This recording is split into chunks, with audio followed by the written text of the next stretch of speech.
let me give you another example. Again, this is, I've blacked out the names and the locations, and this is someone saying, I want to go and do the Delta in a certain school in a certain city, which happens to be my city. And what do you think of this particular school? And I'm just going to read that text for you. It says, I didn't do the Delta there, but I did the CELTA there. And I think it's a pretty good school. So you think, excellent, that's good. My course was taught by who I would never want to study under again, because he passed judgment on students' lifestyles and treated many students disrespectfully when he disapproved of their personal out-of-school choices. So, okay, so CELTA was good, but actually the tutor was terrible because he was very disapproving, or he or she was very disapproving. Now, you think, well, okay, so would I want to go and study with a tutor like that? And it continues. It was also taught by who was an excellent teacher. Okay, so there's an excellent teacher too. The school is great. The location is fabulous. Who arranged homestays and other logistical stuff is a very sweet woman. And there's a cute bar for serving breakfast, lunch and drinks right in the school. And the school has a great resource library, which is kept under lock and key, requiring a €20 deposit. And in the end, blah, blah, blah, blah, blah, was a bit bonkers, a bit mad, but I understand she's left.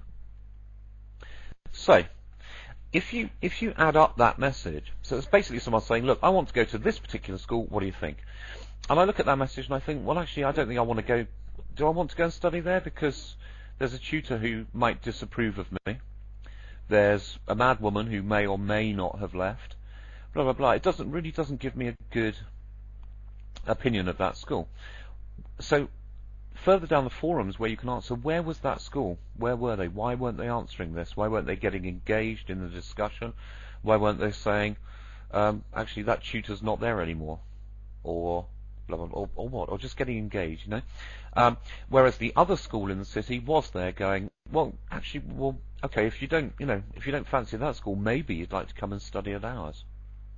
So for me, it's all about engagement and engaging with your end user community. So I'm going to tell you a little bit about what we do in terms of engaging with our possible client community online and in real life. We've got a website which you'll see at the top of that slide.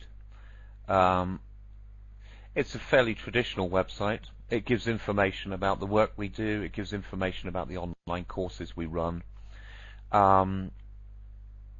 It's got some resources which you can download, which are okay. We used to use a service called Google AdWords, which basically shows adverts relative to people's searches. So if people searched for, I don't know,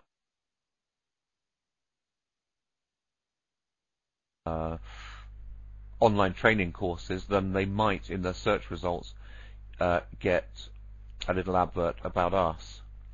But in fact, we stopped using that because although lots of people were looking at the adverts, the number of people clicking the adverts and actually buying something were minimal. So we were actually spending more money than we were getting in terms of work from those. So we don't use those anymore.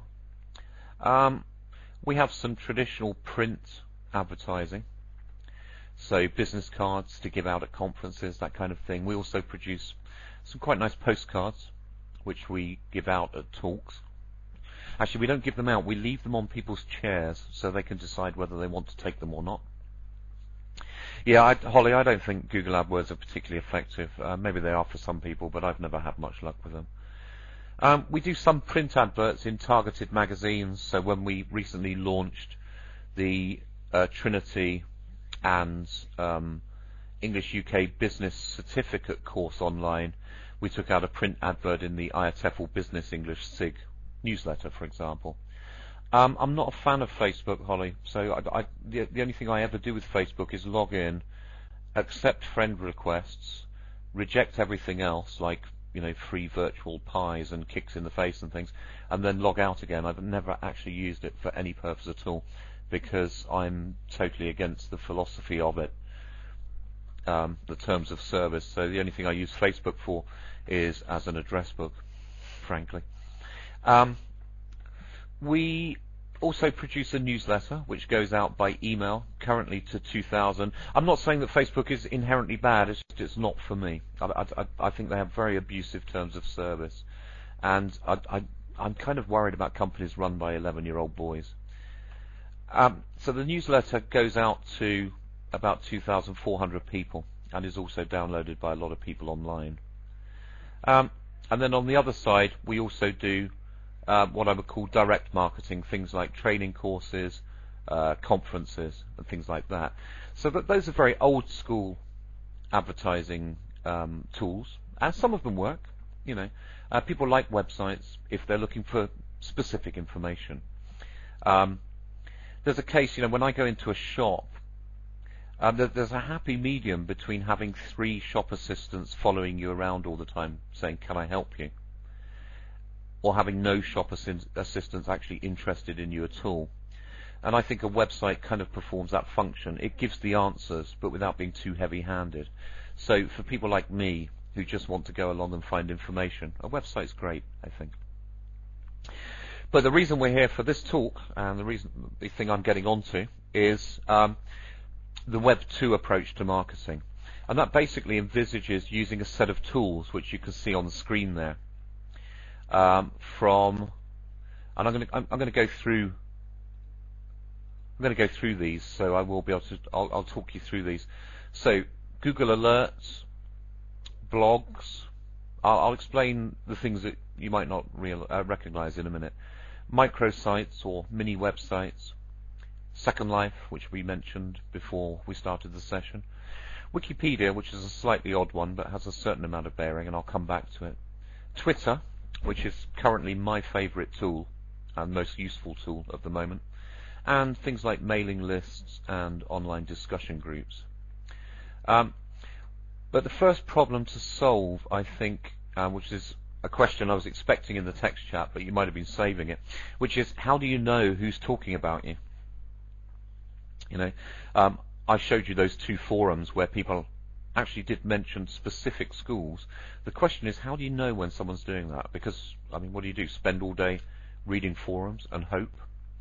Well, the answer is that you use a free service from Google, exactly, called Google Alerts. And basically, what you do is you ask Google to keep an eye out for specific things. Okay, so you're all experts in Google Alerts. So, for example, I ask Google Alerts to keep an eye out for anything on the web that features my name, Gavin Dudeney. And every time it finds a resource that does feature my name, it sends me an email telling me. And in the email, there's a link to that resource. So, typical example, for example, that was a bit redundant, is somebody writes a blog post and they mention my name. Now, they could mention it in a good way or a bad way. They might say, Gavin Dudeney wrote a pile of rubbish on his blog the other day about blah, blah, blah. Or they could say, I saw a great talk by Gavin Dudeney at a conference. But either way, I really want to know when people are talking about me. So let's say it's a blog post, and I've got a link to it. So what do? Well, what I do is I don't ignore it. I click on it. I go to the blog post. I read the blog post, and then I leave a comment. What does that say about me or my company? Well, it says that, well, for a start, it says I'm on the ball. I know who's talking about me and who isn't. The other thing I think it says is that I'm actually interested in what people are saying about me, like that. And I think it's incredibly important to know, to engage in that kind of conversation with people. You know, if people are talking about you, you have a right to engage with that. And a great example of that for me would be that I got a Google alert which took me to a website which had an endorsement of their product by me. So it said, you know, the best thing in the world, blah, blah, blah, Gavin Dudeney. And I'd never ever used the product, I hadn't bought it, and I certainly hadn't said anything good about it. So I got in touch with these people and I said, look, I've never bought your product and I want it taken off the website. And the guy wrote back to me and said, wow, that was quick, we only posted the website up an hour ago. So it's a very, very powerful tool.